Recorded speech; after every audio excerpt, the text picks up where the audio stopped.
there's a thin line between heroism and madness. Here the line fades to nothing at all. This is a world of capes and lunatics. And nothing is off limits. Today, Charlie, Threat, Menace, or Mr. Coffee, Lilith Hellfire, Reluctant Adult, Phil, Reaching for Anything to Say, and who is that mysterious stranger coming from the West, disguised as a mild-mannered reporter?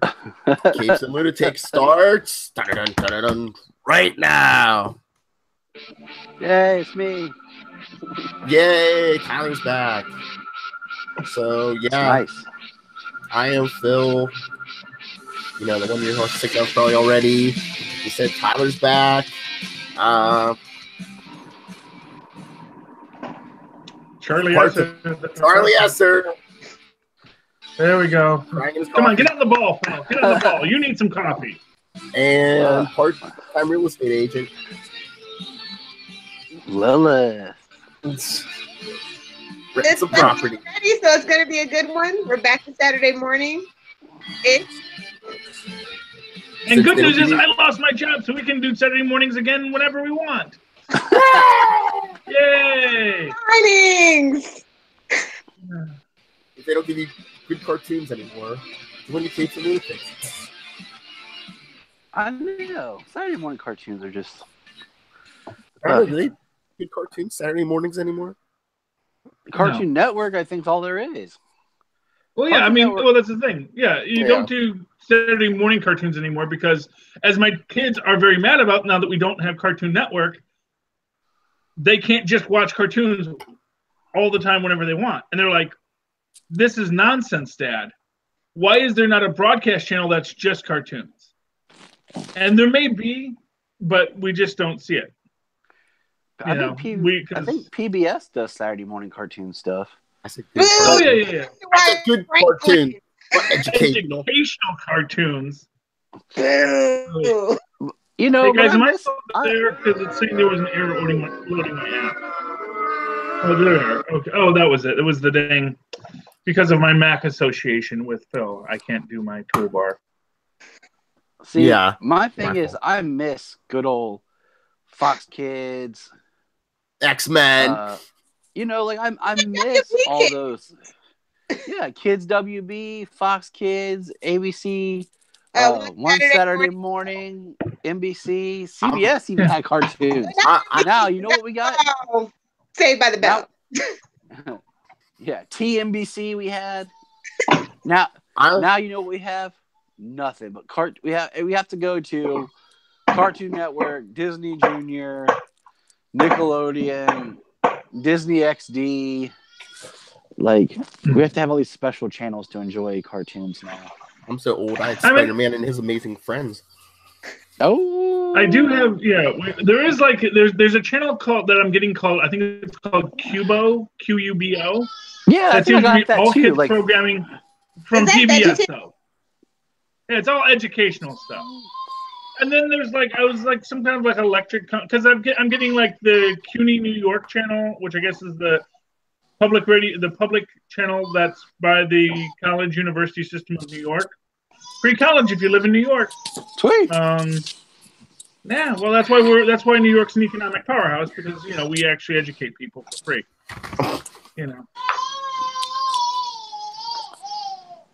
All right, where do we want to start? Who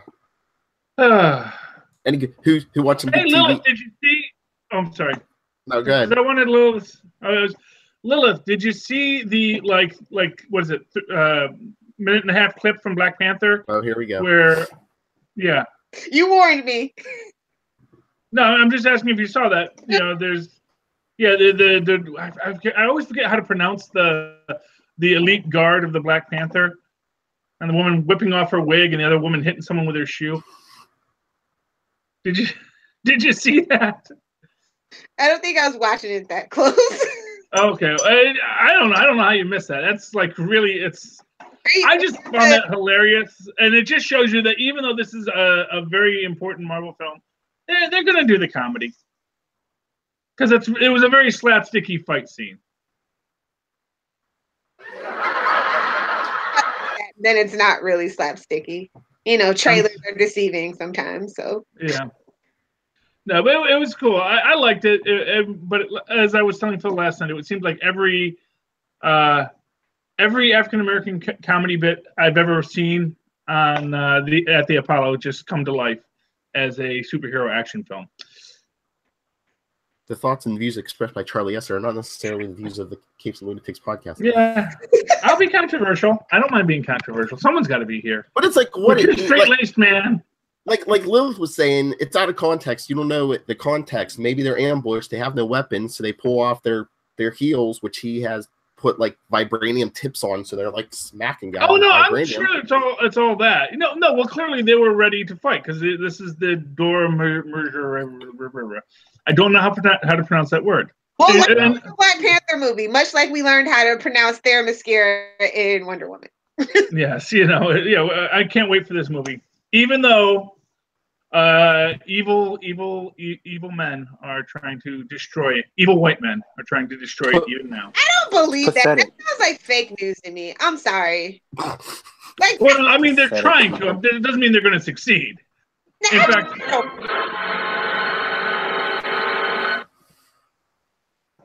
you don't buy it, Lilith?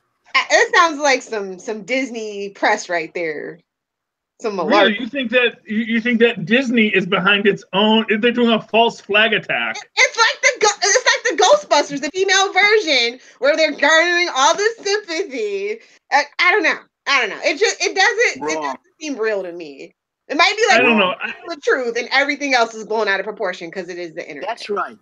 Well, yeah. Well, I mean, I'm sure like I said, these guys didn't have that much effect on Rogue One, or because it's the same guys who we're gonna say how awful Rogue One is because we don't like women on movies, and It's not the Catholic League, which is one guy in his mother's basement writing letters to the FCC. Like, that's what it smacks up to me. Yeah, well, I mean, truth be told, I think very much. That's really nice. Thank you.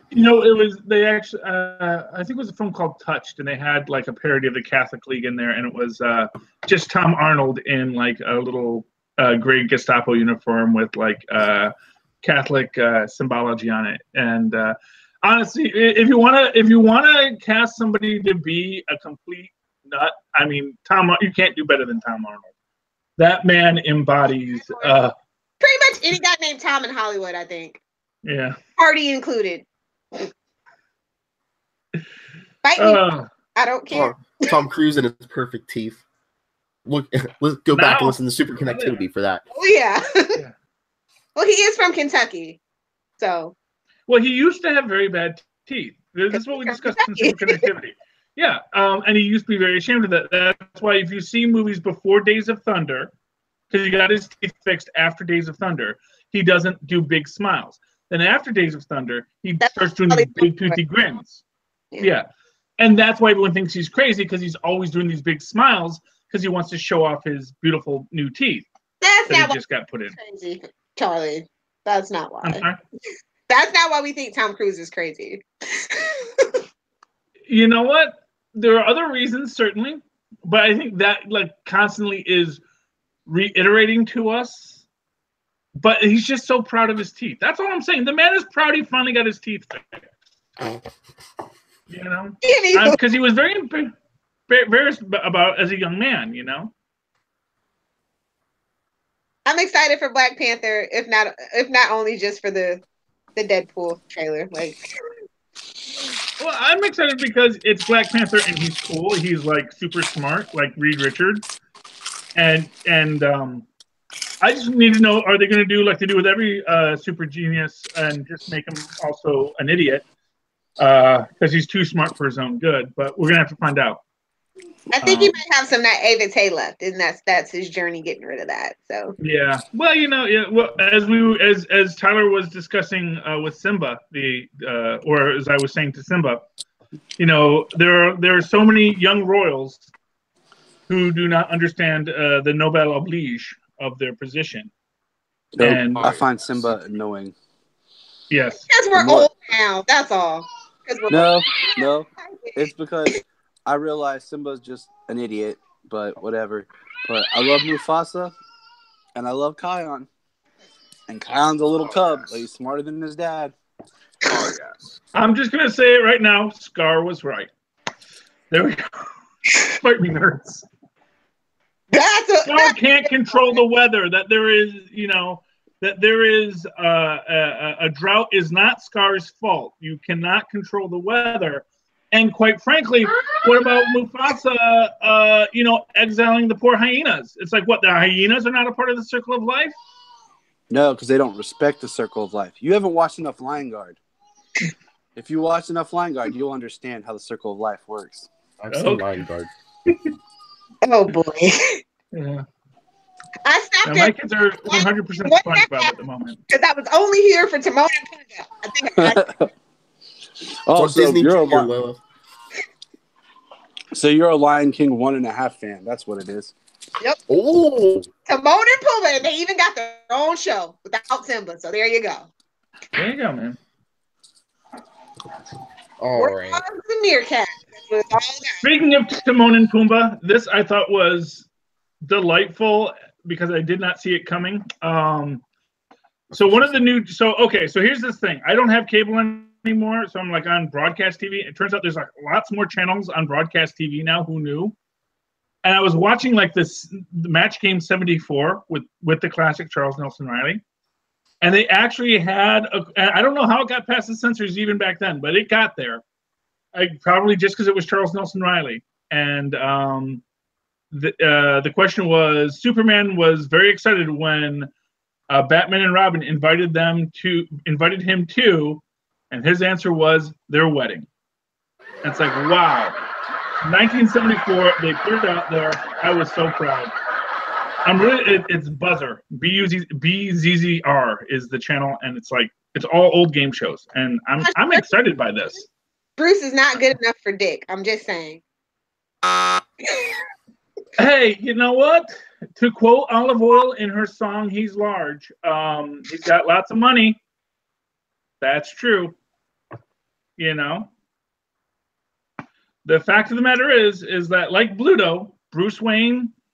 Yeah, he may not be the best guy, but let's face it, he's got money and respect. But how many orphans could he feed if he wasn't selfish? Yeah, well, you know what? Not for nothing, like Olive Oil, maybe she's not that concerned about what the orphans are doing. Maybe she's more concerned about her and doing her first, you know? And maybe little Dick, poor little circus boy Dick, is like, you know what? I got to do me. I know there's lots of orphans out there, but I gotta do me. And if being a ward, is what it takes. Oh boy. Yeah. So, what was good on TV this week, guys? I've been reading books and working, so fill me in. I thought you said you turned around on Black Lightning, like you like it now. That's like the only show that I watched live-ish this week. I just got around to How to Get Away with Murder this morning. So, yeah. Black Lightning was good for me. It's getting better than I thought it would be on the CW. Why? What turned you around? What turned you around? Honestly, Yeah, we haven't heard what Tyler thought about Black Lightning. What do you think? Tyler? Okay, so I was talking about this last night with a friend. I really like it because I like the idea of the older superhero who has a family, who has this different dynamic of why he's doing what he's doing. And with the Black Lightning show, there really feels like there's a connection to the community. You know, we're always like, Oliver's like, I got to save my city. Why? I mean, now you're mayor, but you never seem like you're part of the city. Flash saves the city because he lives there. You know, Supergirl saves the city because she can fight aliens. But Black Lightning saves the city because he's part of the city. He succeeds where Oliver fails because he's a principal. He's the leader of his community. He cares about his community. People respect him. Yes. Exactly. Outside of his vigilante identity. So it's so refreshing to see. I totally agree, Ty. I don't know. He didn't put that suit back on till his daughters were in danger. Well, his wife also is pining for his wife and was trying to respect that as well, too. Yeah. You know what? And you know what I love? And this was in that. See, some of us liked it from the first episode. I liked it from the first episode because yeah. I just liked the fact that it was like basically like you can watch the show before it even gets into the fact that it's a comic book show, and they're watching for the drama. And I like Jefferson's character, like as just being the principal and as a leader, as a father, as a man trying to do what's right and a role model to his community. Before we even get to the part of being Black Lightning and where that takes us. Mm-hmm. And I love that it's Black Lightning, Threat or Menace. That there is this negative feeling towards in among the law enforcement community about having vigilantes. It's like, that's cool. That is cool that there is a real conflict here about whether or not vigilantism is the way to go. And for what it's worth, really emphasizing the fact that his community does not feel protected by the police really justifies the existence of a vigilante. Unlike Oliver Queen as, rich kid, who is protected by the police. Although I guess that's also the argument with Green Arrow, is that he knows that there's no one that's going to bring rich white men to justice except for the Green Arrow. So, that's cool too. That was so season 1, Charlie. We've moved past that. Honestly, I don't. As far as I'm concerned, there was only one season of Green Arrow. It wasn't very good, and that's the only thing I can really reference, because as far as I know, that they just visit Green Arrow every so often on Legends of Tomorrow, because he's a character in that universe. Oh, Charlie, what are we gonna do with you? Yeah, it's starting to not feel like a CW show. It feels like it should be on Netflix, and I like that. That's what I like about it the most. Well, I always go back to thinking the original pitch and idea, like how much did they have mapped out, it was pitched to Fox, like it was supposed to be on Fox. But Greg was still producing it, so it was always like, yeah, that's not gonna make it. It's gonna be on the CW. Right. Exactly. We saw what happened with CBS, but it was always designed, I think, to be a more mature, adult-oriented show. And then when Fox passed and the CW picked up, like we all thought, oh, it's going to be very CW, but it's probably the most mature non-CW show on the CW. Exactly. Also, because I haven't recognized any of the sets yet. Well, that's because they shoot in Atlanta, so it's a completely different city. They're millions of miles away from Vancouver, so that gives it a different feel too.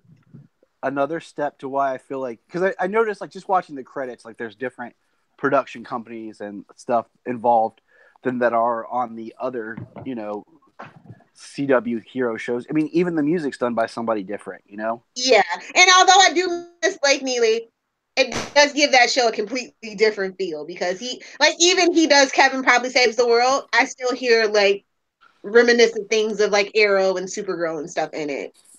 So I think it just, that all those little details help add to just making this show stepped outside of the box that could have easily fallen into. But I do think it might secretly be on Supergirl's Earth.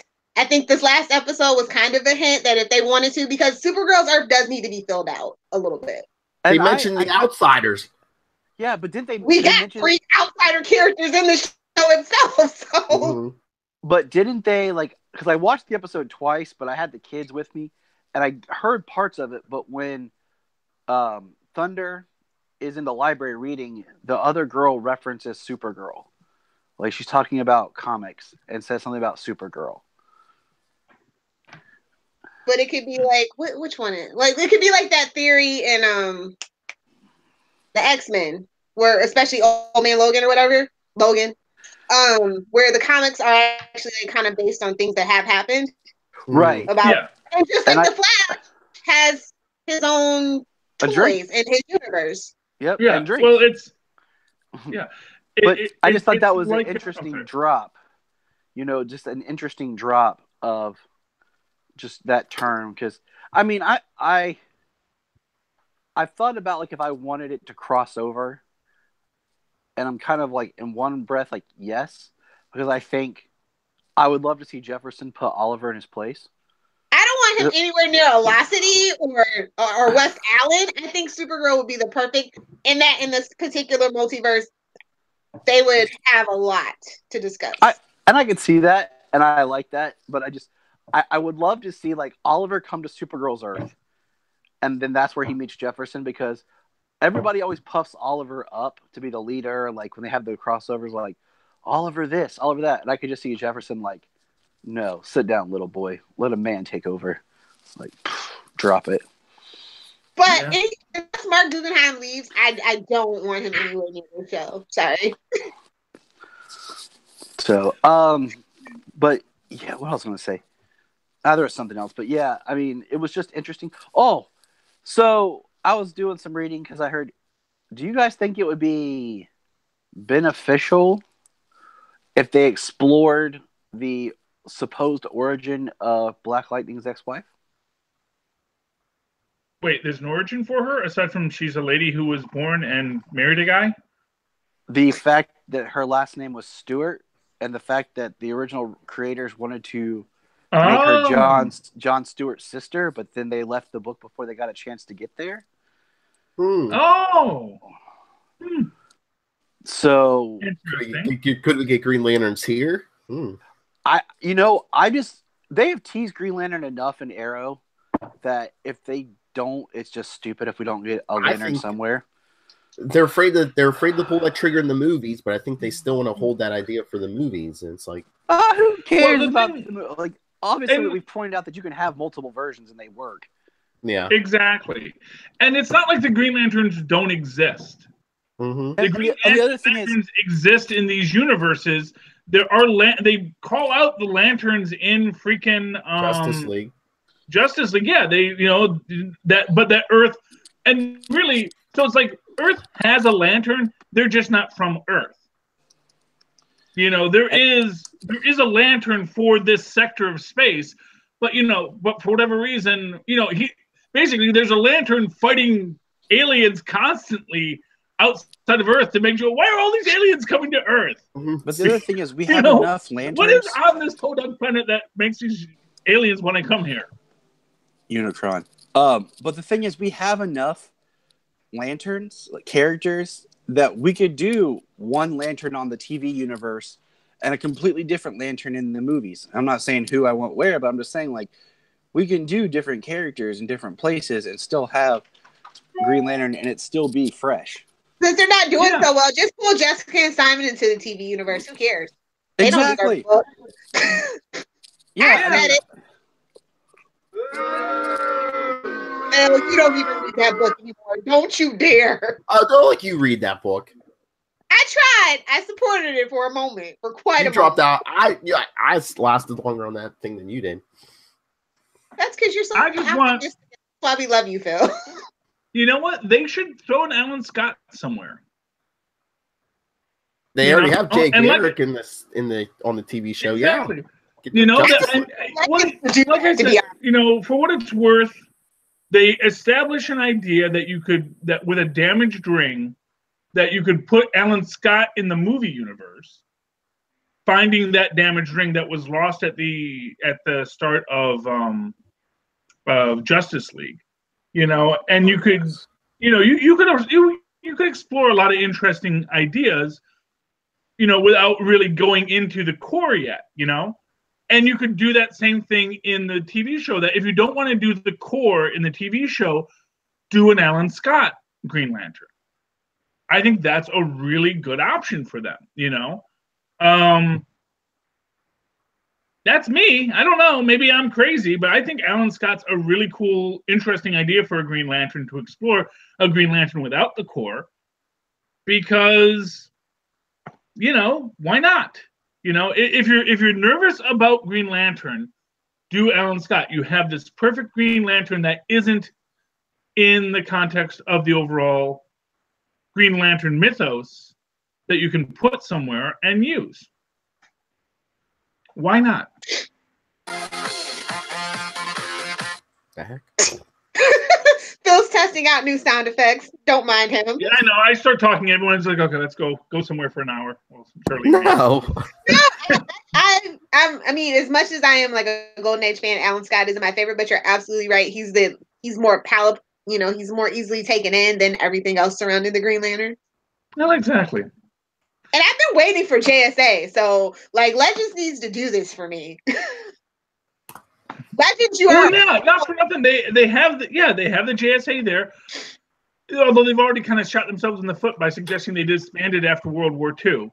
And it's like, these are who were in it. We didn't get our lantern here. On. See, that's all you have to say. Yeah.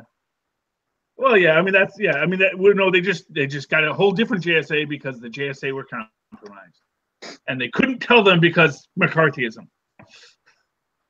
And what about everybody? Too many Furners on that team. That was the problem. Is Tyler? I don't know if Tyler's there. Lilith, are you still watching Lucifer? I'm still here. Okay. I'm not like as invested. Like I told you, I don't really live watch every week. I kind of just like get 3 episodes behind and binge, and it's much better that way. Lucifer with a fast forward button is awesome because I really, really, really don't like the female lead on that show. Like it just gets worse. It's season 3. I swear she still doesn't have like any inkling that he's the devil. And I just feel like if she wasn't blonde, like I just feel like they really played that dumb blonde stereotype with this lady. And I'm just trying to support Detective Douche. That's all I'm trying to do. Now I'm sorry. The female lead, is that the detective on the show, or is that someone else? Mm-hmm. So wait, the detective doesn't know. She just thinks you're crazy. Basically, saying that you're the devil all the time. Yes. Okay. Well, you know what? I could headcanon that in the idea that because he is the actual literal devil, that the human mind cannot encapsulate that idea. But she's something special, though. Yeah. She's something like unique. I can't remember. I haven't watched it in a while. Yeah, I mean, I just got behind and decided to binge it. The female lead on that show, like, I'm sorry, and she's not, and it's a shame. Yeah. Okay. Yeah, I mean, I don't, because I don't watch the show, I can't really speak to it, but I can say in my own mind, because I know that in like Werewolf the Apocalypse, they had this whole thing where because werewolves had so traumatized humanity that when werewolves appeared, humans couldn't encapsulate the idea of werewolves. So whatever they saw, oh no, that was just some crazy guy running around, And so I can see the idea that, yeah, exactly. It's like it's not that she's dumb; it's that she just cannot accept the idea of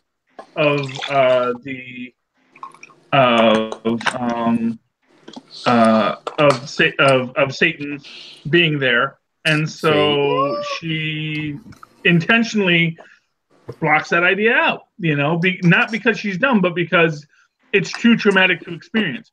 It's like the Iris thing on the Flash, though. It's like, okay, you cannot drag this past the first season, and they have done that. So it's just like, nope. Yeah. But not. It's almost like a rom-com. The literal devil is a much heavier concept than here's a guy who runs fast. It's like Lois Lane. You can say, maybe, I mean, the idea of having a character who is so outside of humanity lends itself to denial, because it's such a weird idea to think that something so extraordinary exists within the ordinary. I don't know.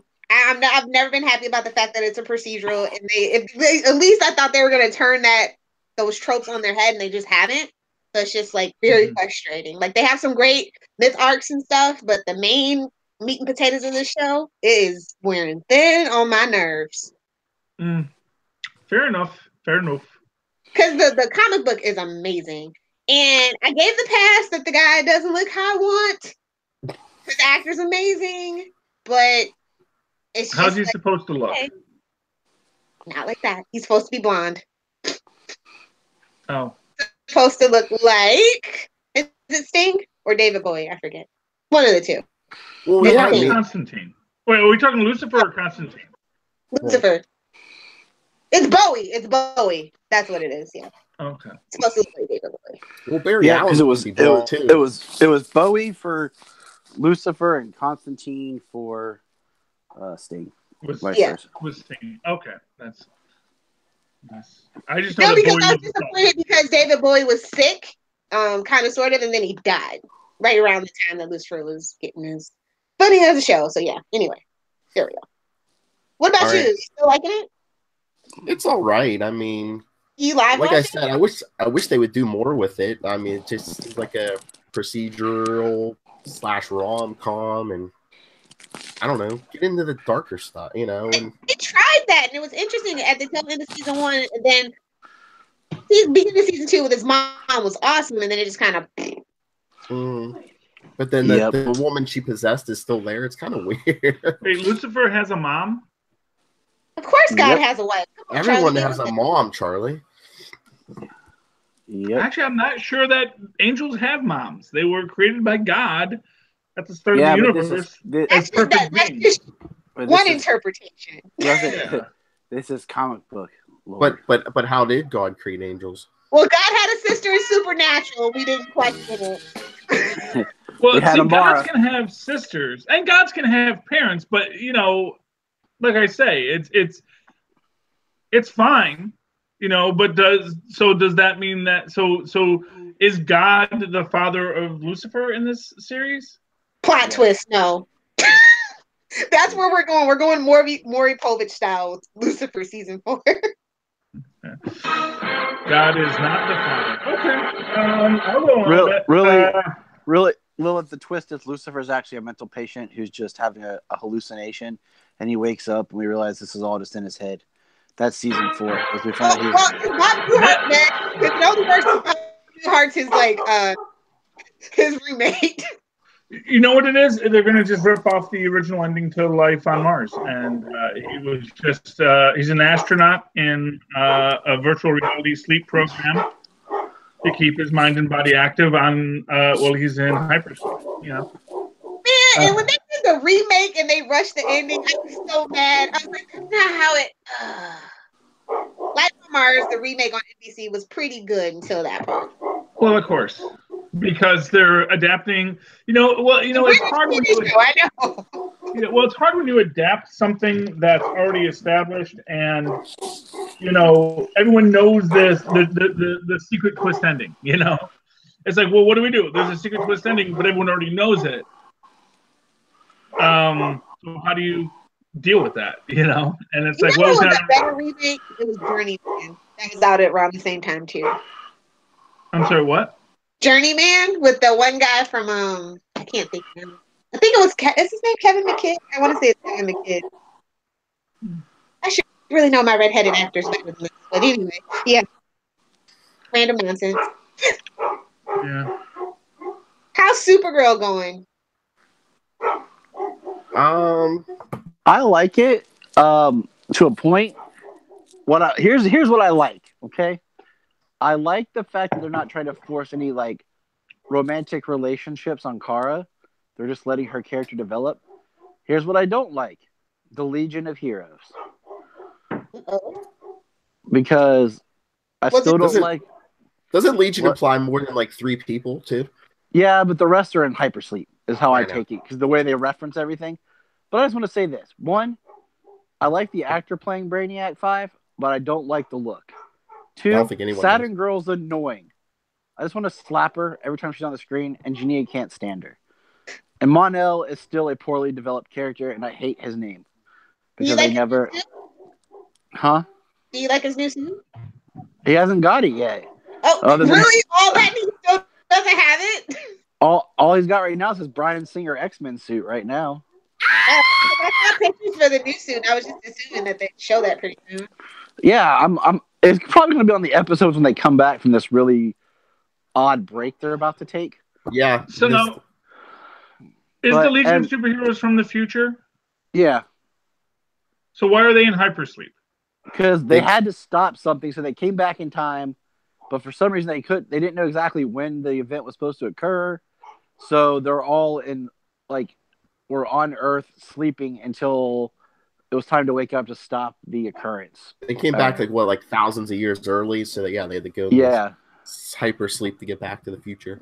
Because there's an event that happens, and basically a lot of the history of Earth is lost before that event, and the things that they have learned have come from Mon-El, which that's a great source for knowledge. The guy who was only on Earth for a little bit, who doesn't know.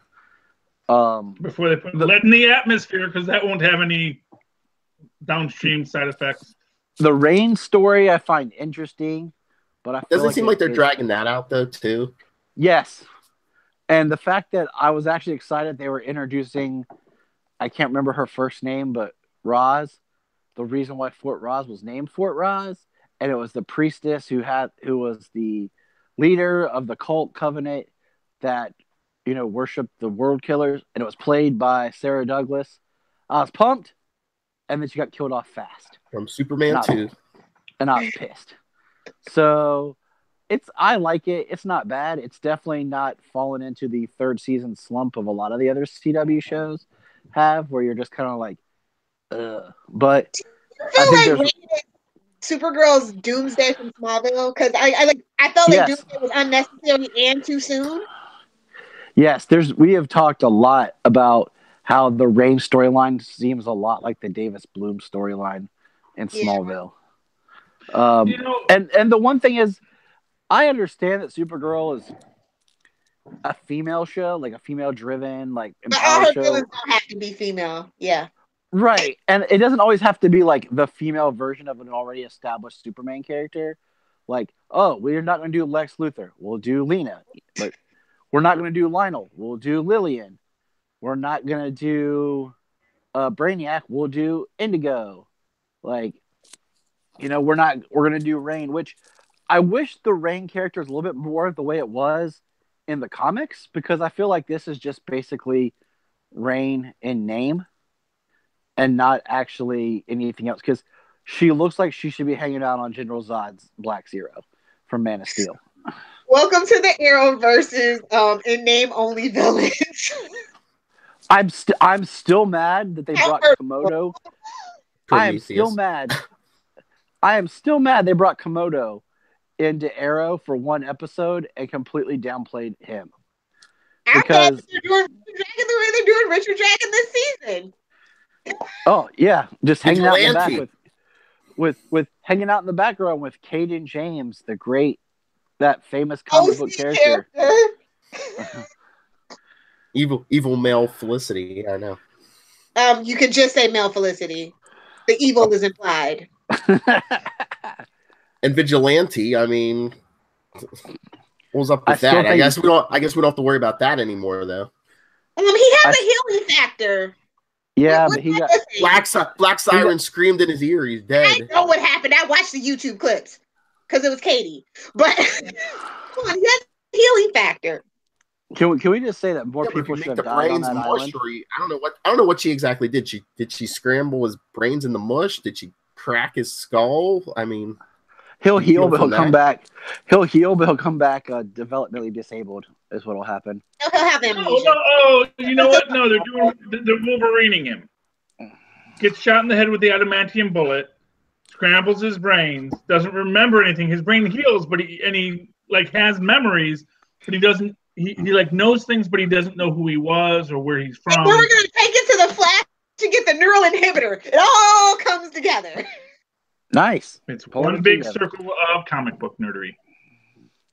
Yeah, Team Arrow goes from Central City. Let's not forget, she can take her butt right back out there too. Team Arrow goes to Central City. Oh, Barry's in prison. Oh, Oliver's about to go to prison. Hey, bros. Prison bros.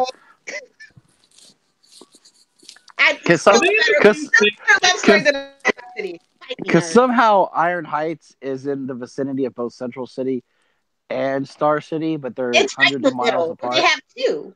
Well, I mean, it could be a federal prison, and it might not even be in the same state. That was kind of my point. It's like they could all be shipped down to that state that But we've stated where Iron Heights Black Lightning is in. Or Arrowverse, Flash, but I'm just saying, Flash around that location. Yeah, I'm just saying, if you watch it, like how often they visit Iron Heights, like on the Flash when Barry would see his dad, or Joe stops by Iron Heights, or even in Arrow when Laurel would go down there for clients or whatever in like the first season. Exactly. And then there's the one clue in the pilot of the Flash where you see Barry running and the sign says Star City blank 100 miles or whatever. I don't remember what it was. I think it's 600 miles.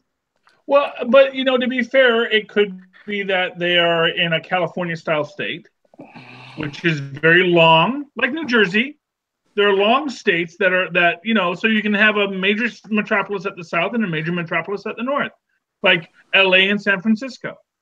I just think Iron Heights is a franchise. They have maybe that's the secret to the Arrowverse is that we do have private prisons. Maybe this is a franchise of a private prison. Oh, yeah, there we go. That makes sense. The two major franchises of the Arrowverse: Big Belly Burger and Iron Heights. Yeah. Billy, look, is there anything that could be more American than that? Prisons and prisons. Yeah. So how was Agents of S.H.I.E.L.D.? You didn't predict watching, or are they still on their break? Yeah, I have no idea because my antenna doesn't pick up 7 or 11, so I actually can't watch any superhero shows. Oh, you poor thing. Well, last night was the last one, and last one was the last one until March. So yeah, well, I'm hoping it's going to be on Hulu. So if it comes onto Hulu in a week or two, I can watch it. Oh shit! Do you want me to spoil it, Charlie? Yeah, go ahead. I don't care. Well, Quake didn't want to go back to the present because she's like, that way we know I won't destroy the Earth because if I'm here. But then Coulson knocked her out and said, she's going because I need her to lead because big twist, Coulson is dying again. You're not gonna get rid of Coulson. His chest was all Here we go. Ready? Oh, the Kree healing factor is wearing off. Here we go. Ready? Bigger twist. Coulson is dead. This was all just an imagination of the people who miss Coulson and their way of dealing with him. They're all on a holodeck. Boom. They should have did what they did. They should have did what they did from the beginning. He's an LMD. Yeah. Well, they still have time. But it's comic book shows. They can retcon anything. See, I always said he was an LMD from the first Iron Man movie, because Coulson at the start of Iron Man and Coulson at the end of Iron Man are two completely different characters.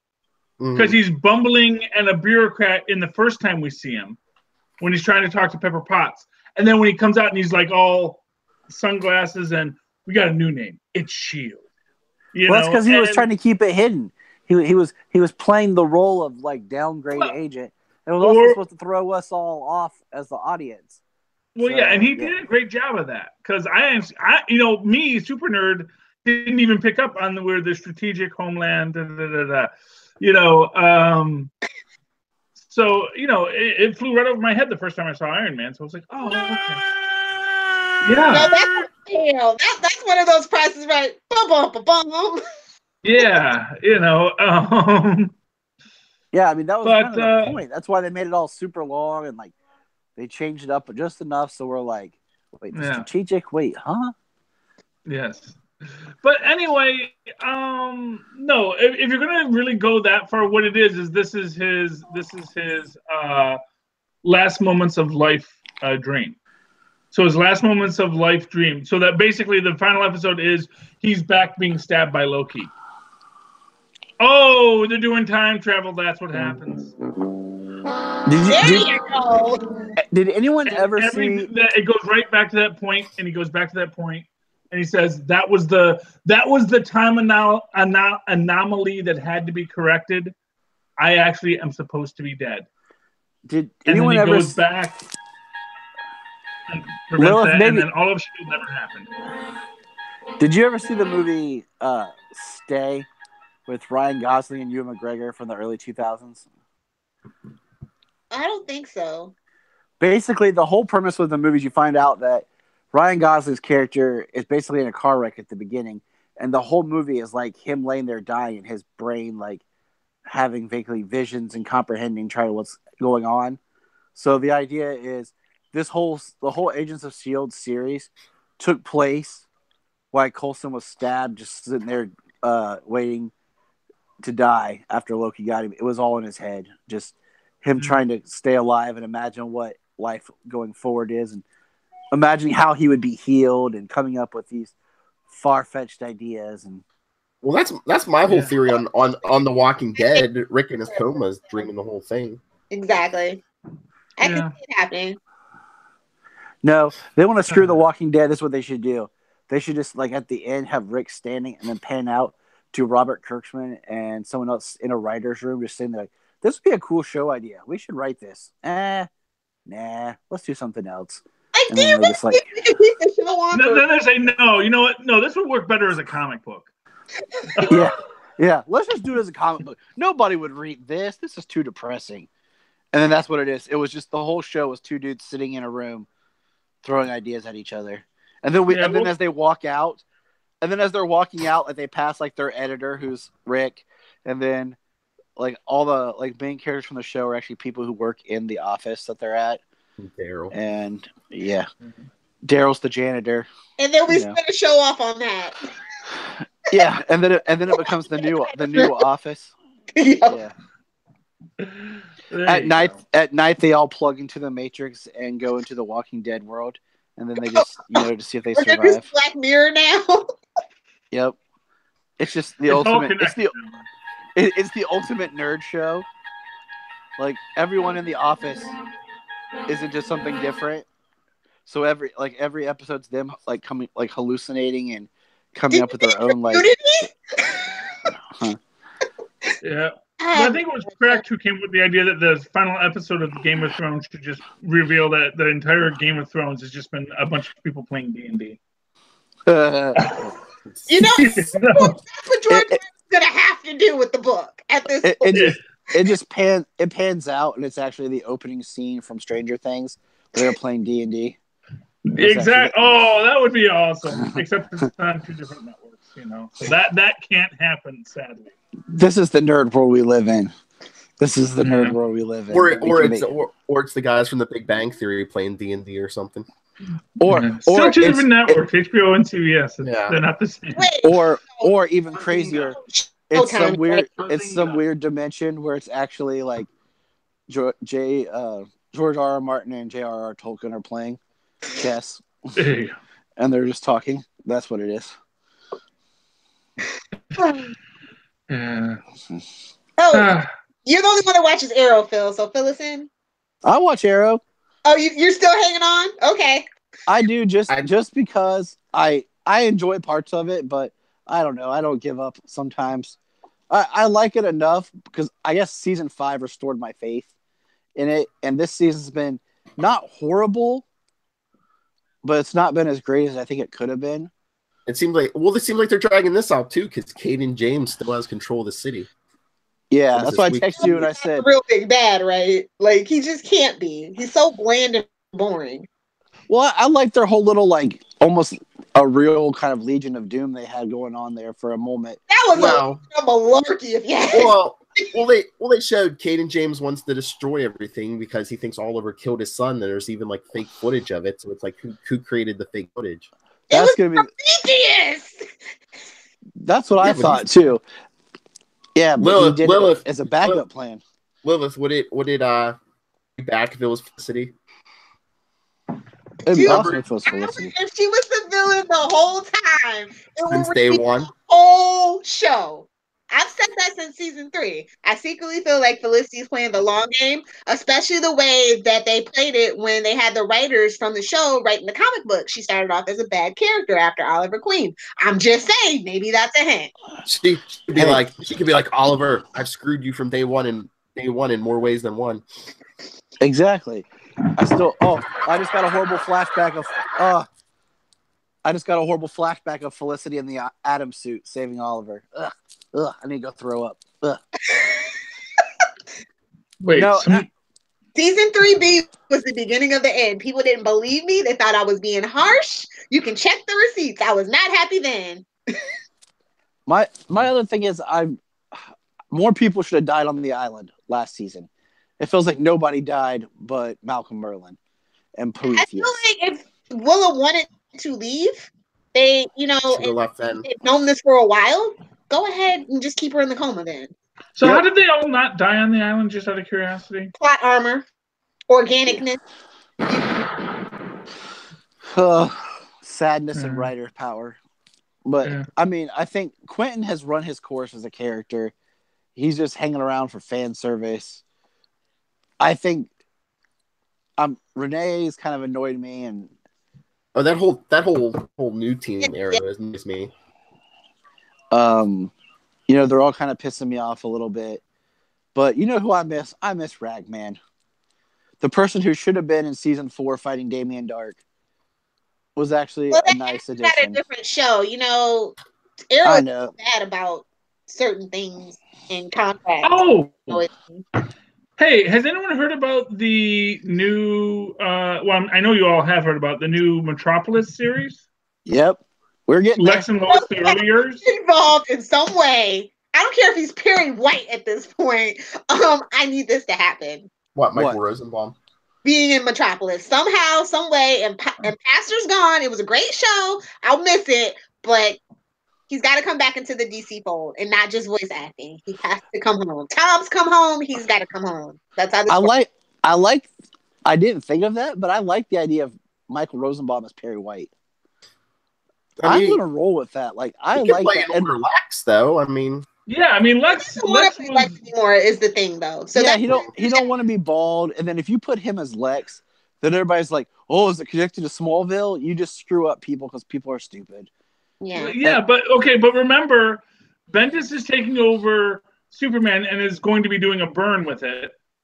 And Byrne was the guy who said Lex had long, luscious red hair at the start, and then eventually went bald due to male pattern baldness, not superhero intervention. So you could have Rosenbaum come in. Just he has to do red hair, and he has but like I said, because then everybody gets confused if it's connected to Smallville or not. He just doesn't want to do that, but he's happy to be in the DC family. He just doesn't ever want anything to do specifically with that. So. Okay. I say Perry White. I'm making Perry White. That's fine. And okay, here's what I would like to have with Metropolis. I think it would be cool if they did it where if they're gonna do Lex and Lois, do it where Lois gets these little hints about this mysterious person, and it's like her kind of searching for Superman in a sense of these stories, and make it a prequel series to Tyler Hoechlin's Superman. No. Okay. Clark needs to stay in Smallville. Clark cannot leave Smallville. He cannot come into this because that's what ruined Gotham. Is letting Batman come to Gotham. I didn't say he came to Metropolis. I'm just saying, you hear about because the whole point was Superman was supposed to travel. The blur. Well, I mean, think about how they did the beginning of Man of Steel, where Lois was tracking down these stories of this savior, this person who did these acts that could be false. So you have, basically Clark's going around traveling the world like he did in the comics, and these things are happening and these stories are coming out, and you have Lois kind of tracking it down because basically what could you do with Metropolis that would make it seem interesting in a comic book show? Because you can't do the kind of thing you do in Gotham, because you can't have the newspaper team fighting Metallo or no.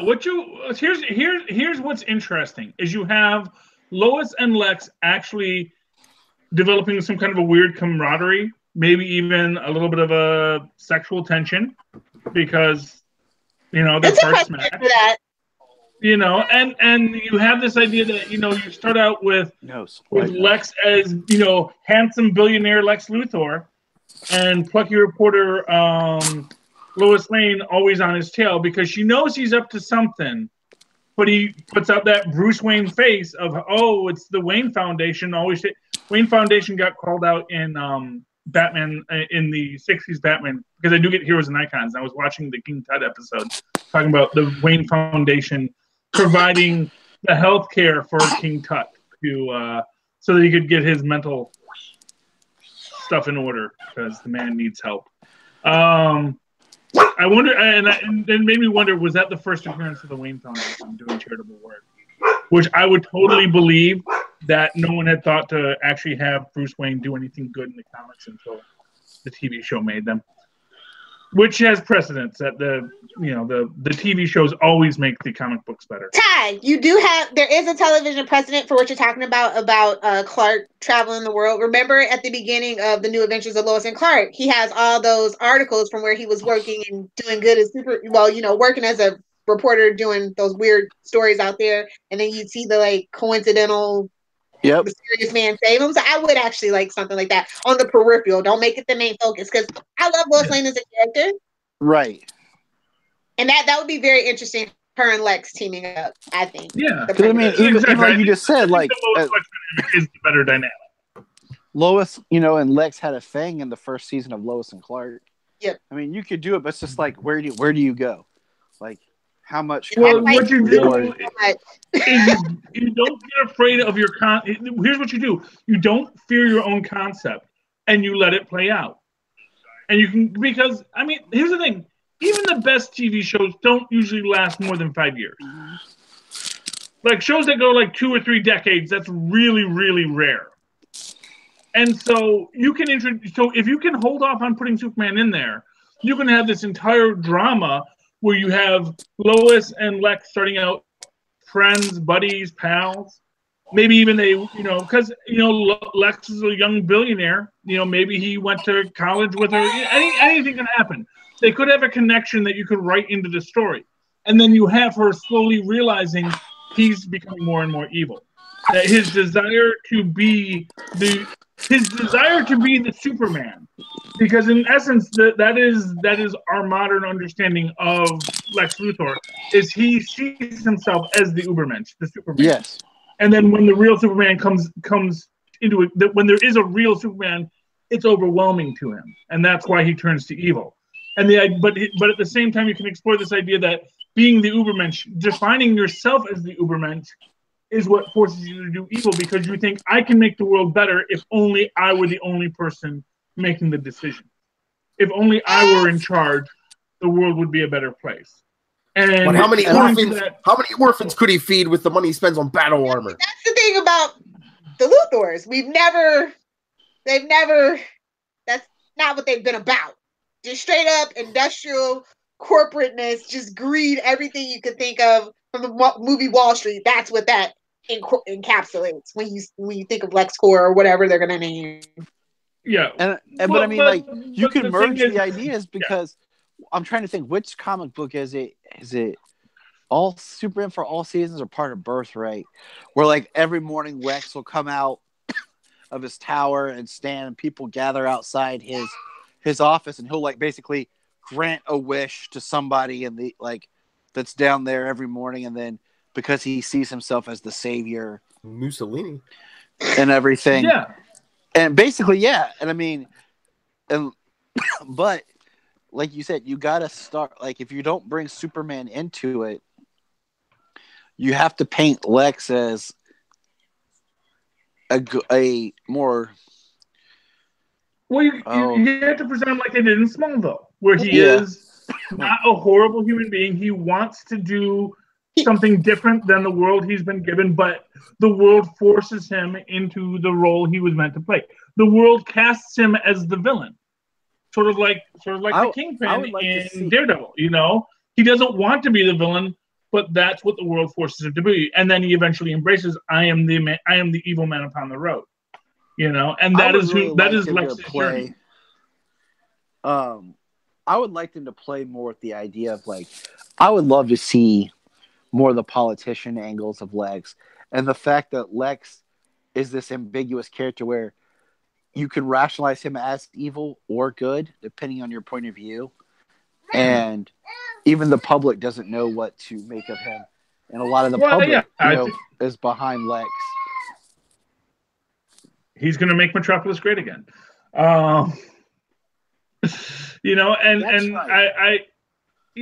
I think that is how, and that's how they've played Lex since Byrne, because Byrne was the guy who decided that Lex, rather than just being a Dr. Sylvana ripoff, should be a man in the public eye.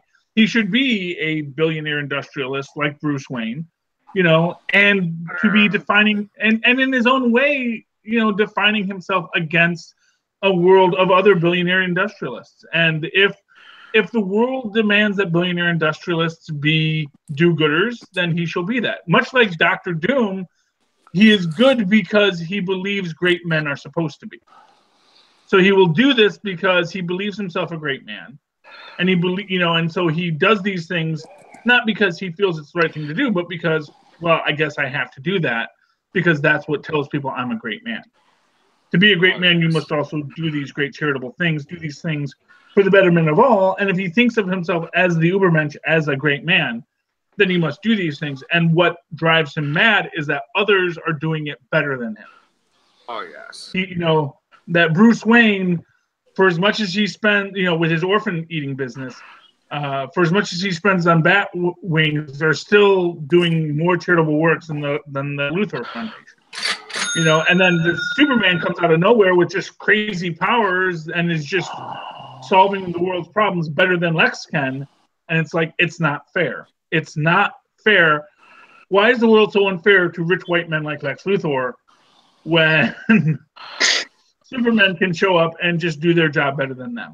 Did anybody ever see Justice League Gods and Monsters? Yes. The animated one? I like that Lex Luthor.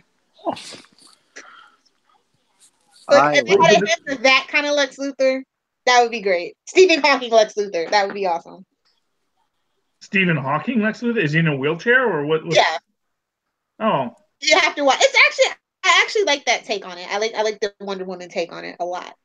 That movie. Yeah, because they were completely different characters. And they actually had Batman. They had Batman fall back, and they actually made this different Superman be kind of like the Superman that we've kind of wanted, the leader, and Mm-hmm. I don't know. Yeah, I'm just kind of Batman being. I don't know. It was I have it on Blu-ray somewhere. I'll look for it somewhere. I have it. It's good.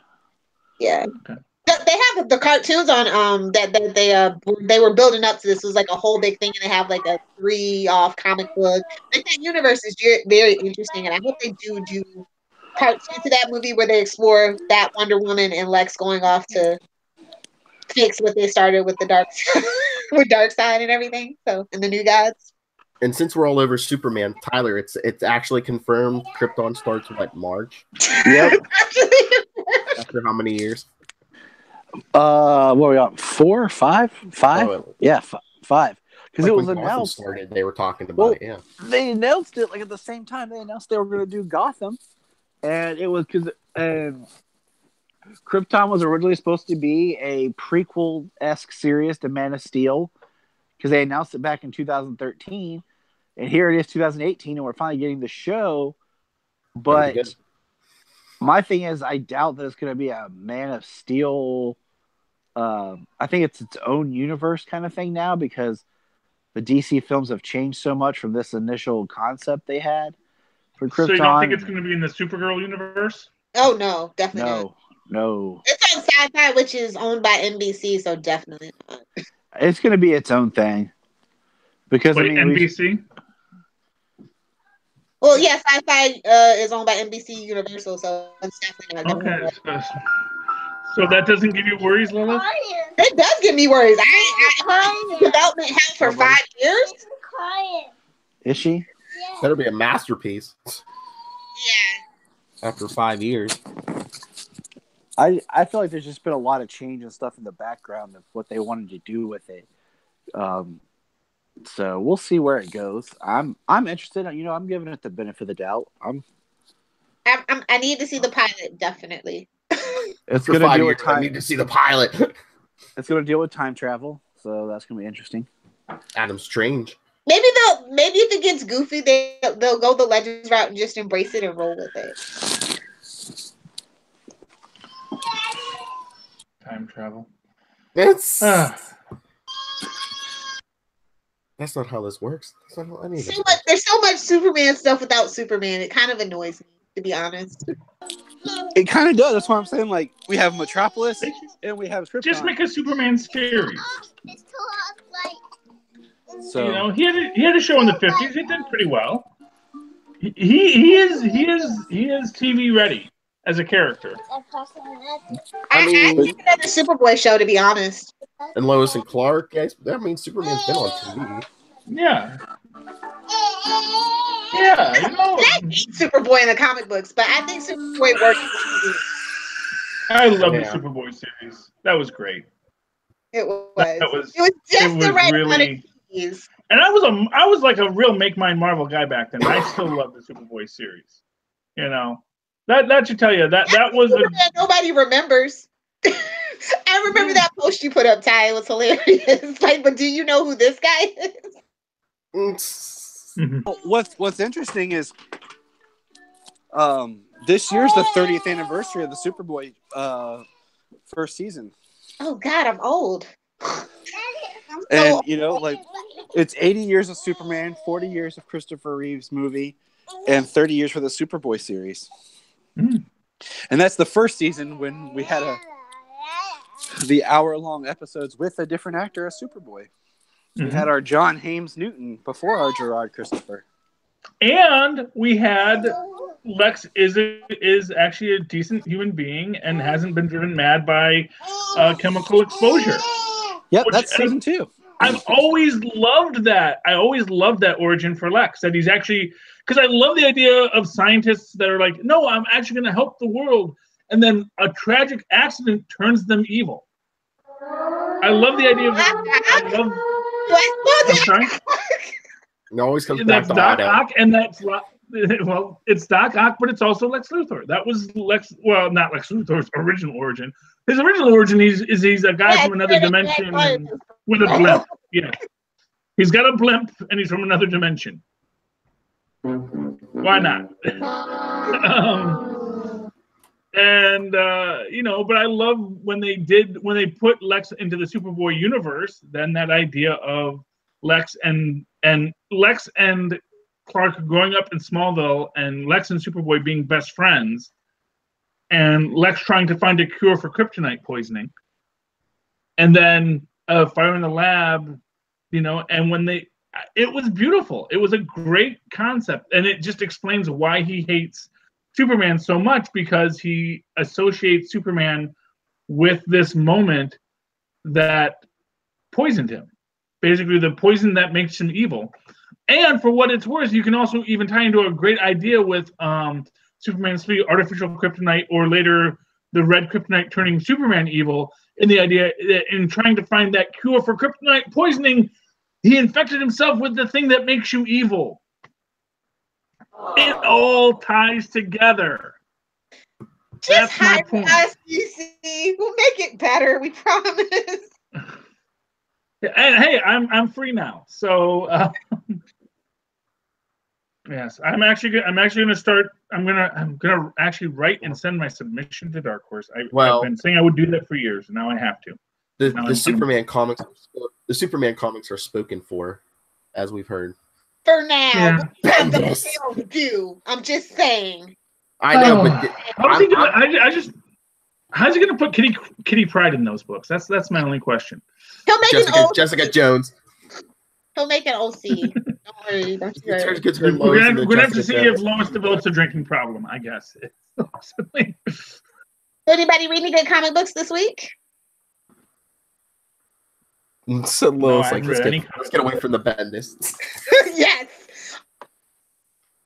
No bueno. Right. I mean, I'm just saying. I think they're planning on him being there long term, because I mean they're rebooting Superman to #1 again, because and they'll see what a mistake that is. Action staying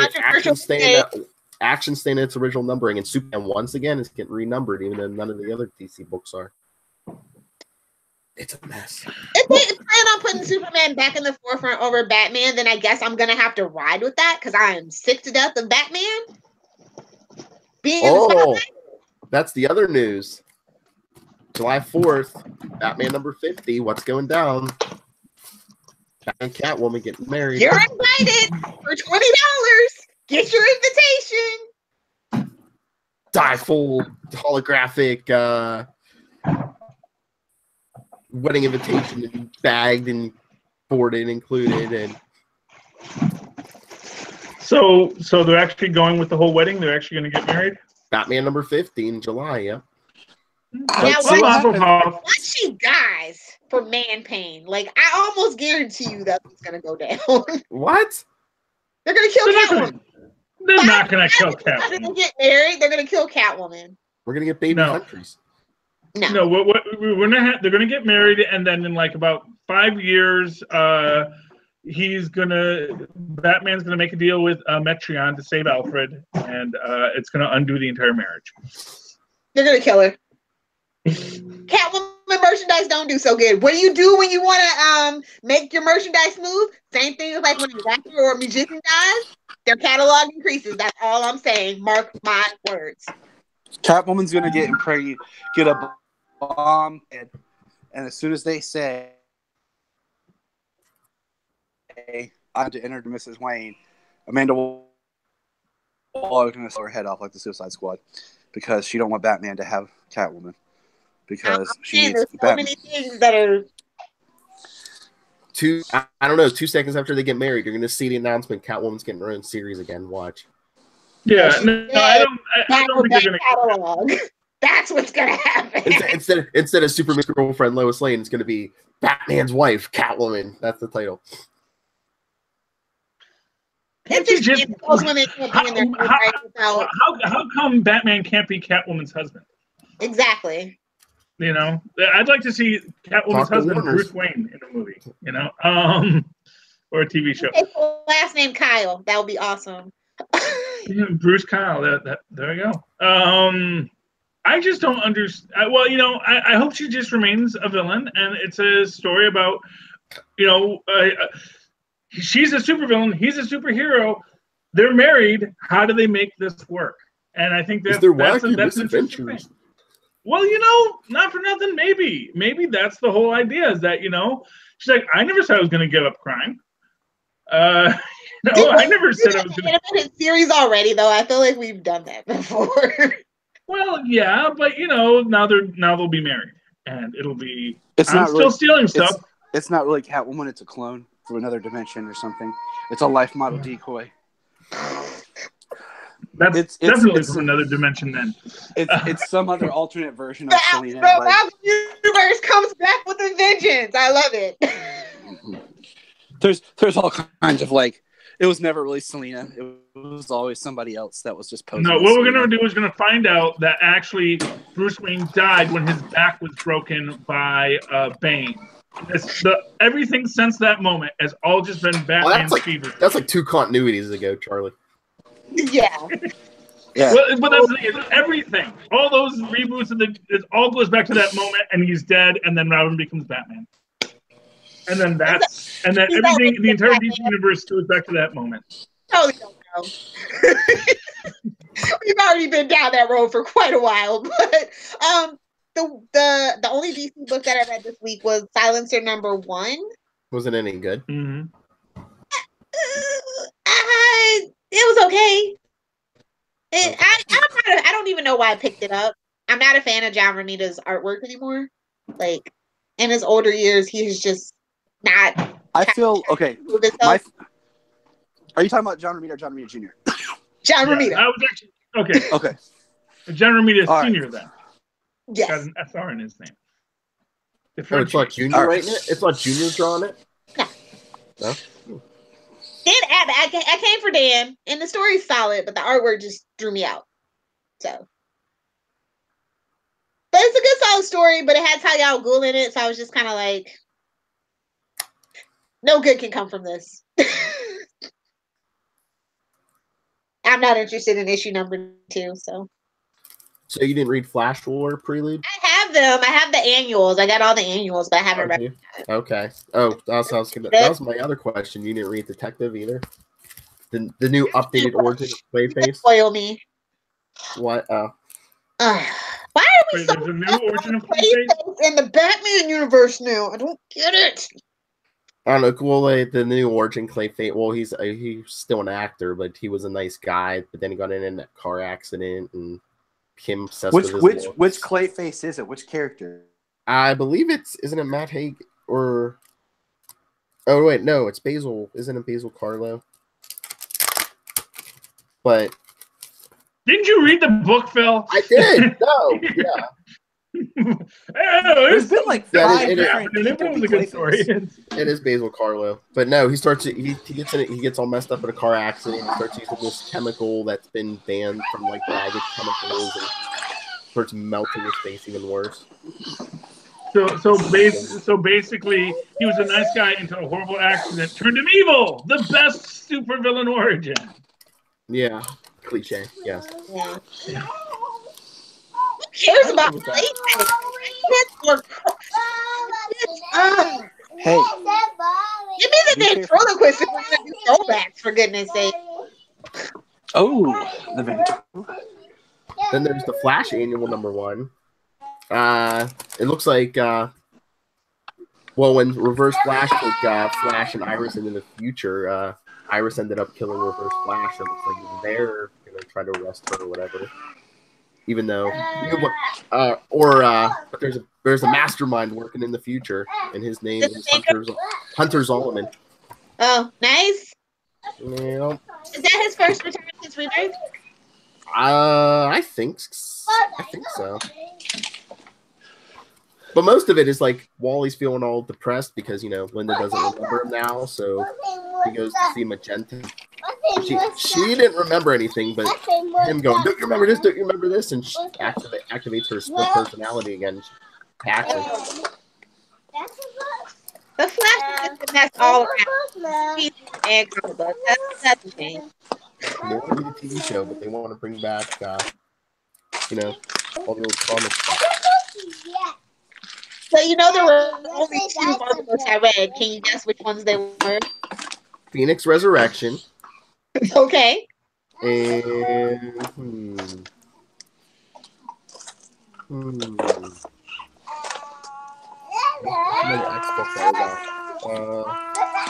Hey. You didn't read Despicable Deadpool, did you? Nope. Jean Grey #11. Oh yeah. Okay. Anything with Jean Grey, she read. I gotta support it, man. I told you, if you want to support something, put your money where you support it with your wallet. So that's what I'm doing. So are you going to be reading X-Men Red then? Yes. X-Men. They give it 6 issues opposed to my usual 3. It better. Wow. Where she has to control Namor. Namor's on the team. Namor, and like I said, when they introduced that relationship, I was like, okay, I can get behind. Well, not relationship, but this situation they have going on. I enjoy their banter. It reminds me of Mulder and Scully a little bit. Old school X-Files, not this newfangled Mangala effect crap. Yeah, we know you're old. Yeah, I'm old. But so you didn't read this? Why was it called? Because I didn't see this. Why was it called the Mangala? What did they? Yeah, but why were they calling it the Mangala effect? What did people not remember about Mangala? They were trying to play it like the guy was from an alternate reality. So instead of the Mandela effect, it was the Mangala effect. Yeah, but I was wondering because I haven't read what was it about Mangala? Because the whole thing about the Mandela effect is people think that Nelson Mandela died in prison, which is weird to me because who thinks Nelson Mandela died in prison? I'm trying to remember. A lot of people that aren't into world news. Well, yeah, I guess that, but and it's but and I was like, so what did they think happened to Mangala? I mean, they probably never got into it because X-Files isn't as clever as it used to be. Ooh, fight me, nerds! Go ahead, I'll wait. Tell me you love the new X-Files more than you love the X-Files. X-Files hasn't been. I didn't understand after the movie how they went back to the TV show.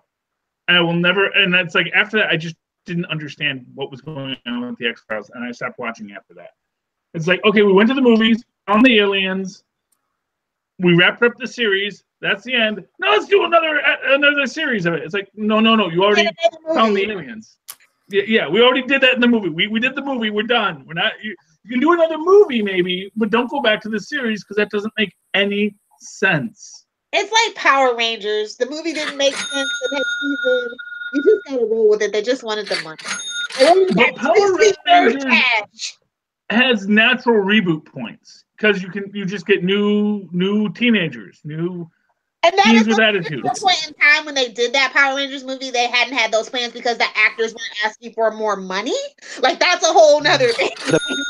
Well, yeah, but my point is that so like for example, if you want to reboot the X Files, exists out of continuity. how about you just put new people in charge of the X Files? Because as was actually established, those seasons were so lowly rated. What, the Lone Gunman? Well, not the Lone Gunman. I'm talking about when they had Doggett and that other lady, and then they just had Dana with a new part, or they had Mulder with a new part. It's a magic between those two, and you can't replicate it. You can't have like lightning in a bottle. Stop trying to. That's all I'm saying. I don't anything past season like 5. I'm good. I don't care. Yeah. That was the most disappointing series finale I've ever seen up until Pretty Little Liars. I'm so bitter. I will always be bitter about those two things. More bitter than Arrow. Smash. Yes. Anyway. Okay. Anything else going on? I don't think so. I recommend, of course, Lil, shut up. Ben Rally, the Scarlet Spider, and Moon Knight. Oh, Moon Knight. When do we get the Moon Knight TV show? I want a Netflix Moon Knight in the worst way. All right, let's get started. Well, they're waiting to see how he plays on Secret Wars, and he was only in that one I episode. don't see anymore. Oh no, you're gonna miss. You need to get it before Spider-Man season 2 because Superior Spider-Man's coming. I know. Well, don't they put all those on the website and stuff? I gotta find that out. I have to see how friendly the universe is to people who cut the cord. That's what, because my children aren't having this whole no longer having television brought into the house thing. They're like, Charlie's like, aren't you millennials? I know. Yeah, they're like, no. This is the problem with streaming. People don't want things. They don't want to pick what show they want. They want to sit down and have a show presented to them. They want to have a channel to turn on. And my kids are like that. They don't want to have to find a cartoon on Netflix or Hulu. They want to just know that there's a channel that they can put on and it's going to have stuff that they're going to like. Kids today, man, so spoiled. Kids today, yeah. It's like pick a time to binge damn cartoon. I don't know what this world is coming to. Yeah, it's like, they're, Lilith say, get off my lawn, and you have the complete set. Yes, it's and that SpongeBob apparently doesn't have a streaming service. You can watch it on Nickelodeon.com, I'm sure. Good. Kids don't mean. Well, yeah. But I think you have to log in with a cable provider for Nickelodeon. Yeah, stupid. Yeah. Well, I don't recommend A Pirate's Life for everybody, and I'll just leave it at that. Thank you, no bad little so far. Arg, matey, arg. But like for me, on a lot of levels, I'm enjoying the cable cutting because, like I said, my Wi-Fi is way better running through my cell phone than it ever was with the freaking landline. That with that Optimum, and you guys tell me I sound better now, don't I? You sound good. I'm not all garbling and I'm not freezing. I've had like 0 freezes on my cell phone than I had when I was using the Wi-Fi from. So if AT&T could just give me television, things would be perfect. You guys don't have DirecTV? We can't have, because we live in an apartment. We can't have. We were going to do that, but we can't have a cell. I was gonna say I have DirecTV. They used to allow. But yeah, I guess the apartment. Yeah, the apartment thing. You put the thing up there. Yeah. So that's my problem. Yep. Well, if we don't have anything else to talk about, I guess we can all get on with our Saturday. Yeah, I gotta pay rent. Yeah. And my friend needs to mail something for her. So I got lots to do there. Okay. All right. Then let's get out of here. Newly returned Tyler Patrick. Where can people find you? You can find me online at JTY Patrick on Twitter, Facebook. You can find me over at the Krypton Report podcast. and you can find me professionally at circlefulherald.com. Charlie Esser. You can always write to me at old-fashioned email way, the way our moms and pops once did, at superconnectivityblog@gmail.com. That's superconnectivityblog, all one word, at gmail.com. Follow me on Twitter. I live tweet something at some point whenever I actually could look at something if I can. I don't know. At Shirley Esser.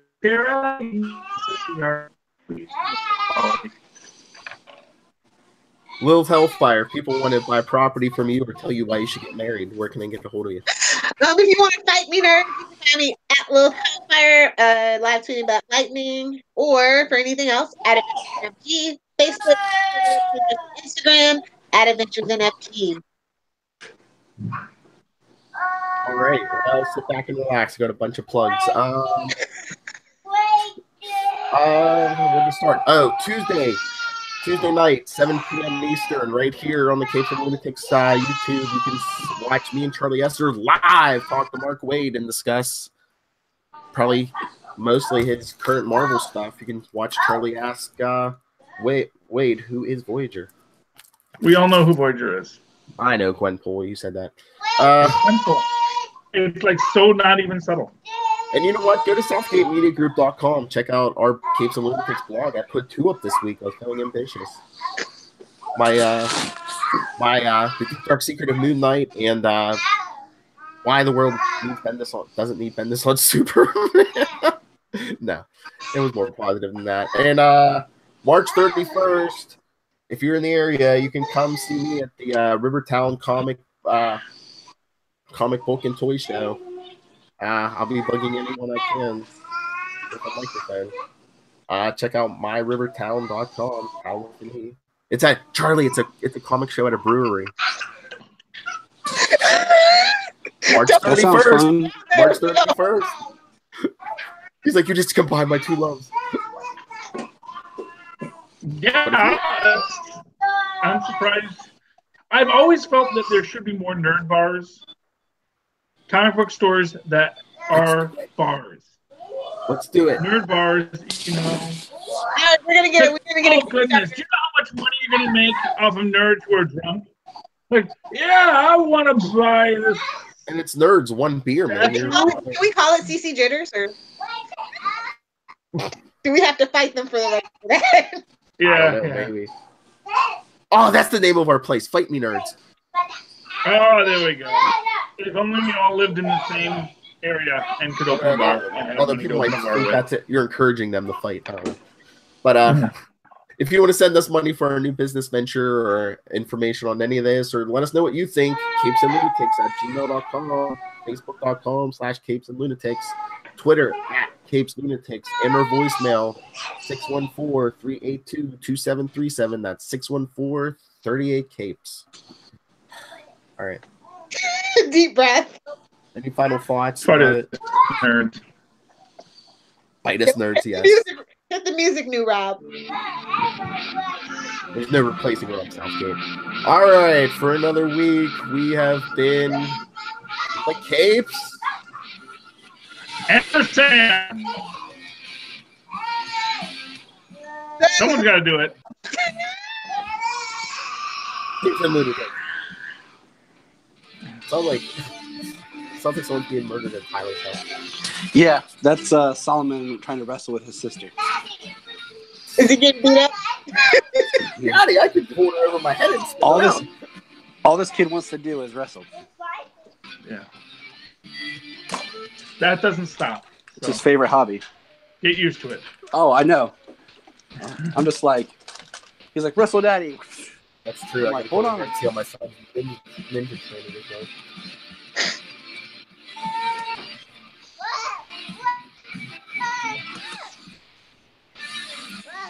It'll be bigger than the Batman wedding, the Lilith Hellfire wedding. Never.